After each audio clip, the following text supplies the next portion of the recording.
So, kamusta mga ka-OTIT? Welcome back sa aking channel, OTIT Potpot nga pala.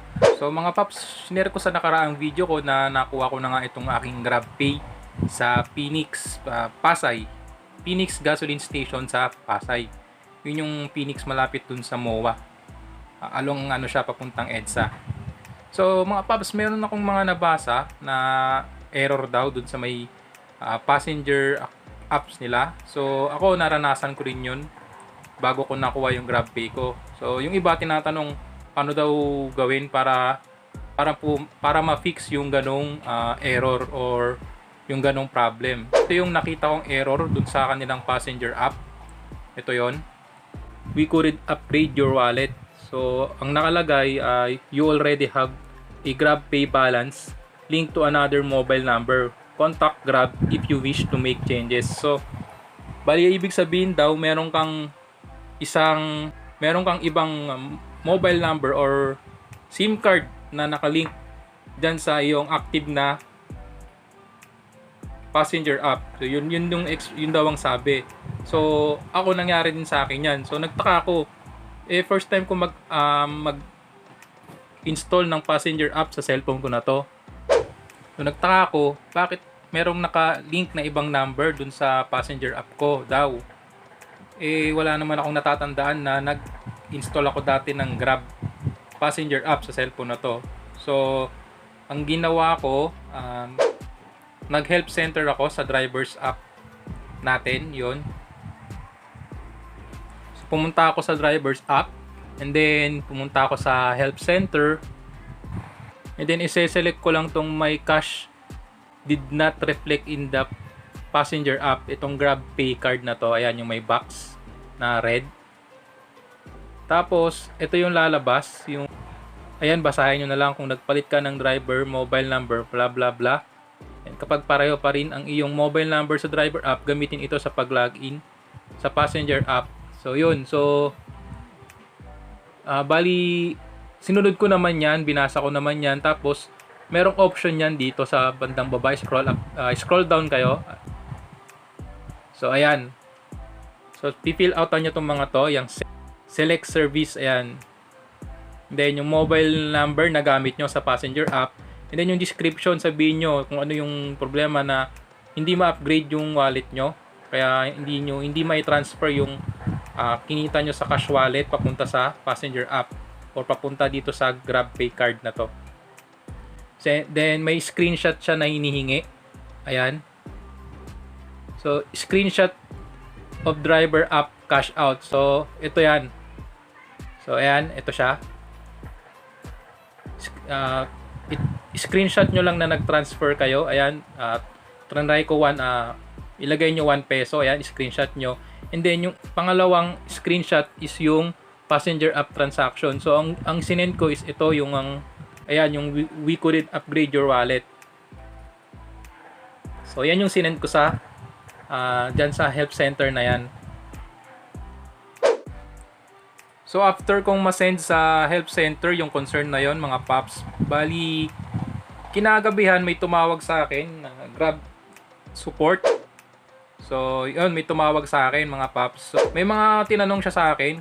Ito yung mga tinanong niya kung ano yung email, kung ano yung Gmail na gamit ko sa passenger app, and then kung ano yung unit ng cellphone ko, and then yung mobile number ko naka-register sa passenger app.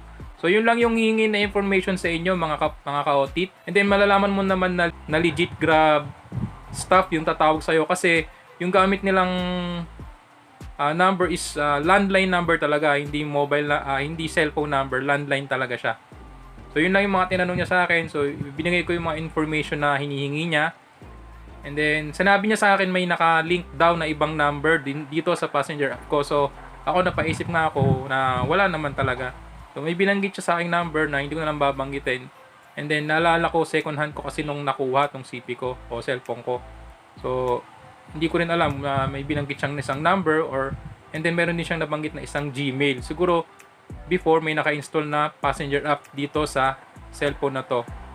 So, ewan ko lang kung dahil lang sa second hand siguro yung cellphone ko or pati sa brand new ng mga cellphone kung ganun din ang epekto. Pero I think yun nga, bali tinanong ko kay sa support na possible po ba na ganun yung nangyari kasi second hand nga to. Sabi niya, possible daw, and then pwede daw mangyari yung meron daw kasing mga recycled SIM card number na tinatawag. So, yun. Bali, pagkatapos kong ibigay yung mga information na hinihingi niya, sabi niya sa akin, maghintay lang daw ako ng 24 to 48 hours, and then i-unlink na daw nila yung mobile number na naka-link dito sa passenger app ko para yung totoong yung ginagamit kong mobile number or register kong mobile number, yung sa akin talaga mismo, is yun yung na yung magre-reflect sa passenger app ko. So yun yung ginawa ko mga ka-OTIT. Bali, inassist naman ako nung Grab support. Mabait naman siya. Tapos after, yun nga, sabi naman ni ma'am, yung nakausap ko sa email, 48 hours. So halos wala pang 48 hours yun, naka-receive ako ng email. So ito yung email na na-receive ko. So ito yung email na na-receive ko, na ito, dear, ako to, thank you for patiently waiting for our response. I would like to inform you that your Grab Pay upgrade to premium wallet is now completed. Ayan. So basahin nyo na lang. So ibig sabihin lang yan na na-unlink na nila yung sinasabi nilang mobile number na nakalink dito sa Grab passenger app ko. So yun lang mga ka-OTIT. So sobrang nagpapasalamat ako dun sa Grab support na tumulong sa akin. Matagal ko rin hinintay na ma-upgrade nga yung cash wallet ko. So ayan na siya, ayun na nga siya yung Grab Pay wallet na yan or yung Grab Pay card na yan. So yan, ano yan, nakalink yan dito. So ito na yung ATM na ginagamit ko ngayon. Ayun yung gamit ko para makapag-withdraw ako ng kita ko sa Grab yung ano. Kasi yung una talaga puro Grab Pay na re-receive ko eh. So parang wala din. I mean, sa cash wallet lang siya napupunta. So hindi ko siya na-cash out kasi nga may problema yung passenger app ko.